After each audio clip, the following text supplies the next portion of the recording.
electric bills keep going up, so I built the smarter setups to pay less, all without having to install an expensive solar system. So instead, I decided to install this, the MyGrid 10K. It connects to a transfer switch and lets me choose what to run on solar. And it doesn't send power back to the grid, so there's no utility approval or complicated interconnection setup.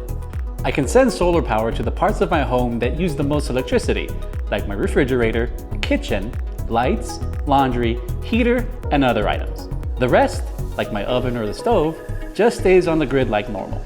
So during the day, most of my home runs on solar instead of pulling electricity from the grid. At night, they run on the stored battery power, which means I'm buying a lot less of electricity.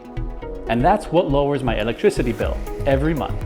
And if solar isn't enough, like on cloudy days, I can charge the system from the grid. There's a 120 volt slow charge or a 240 volt fast charge to top up the battery.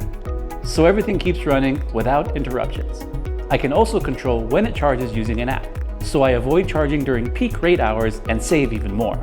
And if the grid goes down, I still have backup power for those same circuits. So instead of an expensive solar installation, this is a smarter way to lower your electricity bill. With a smarter setup, there's more flexibility and less hassle.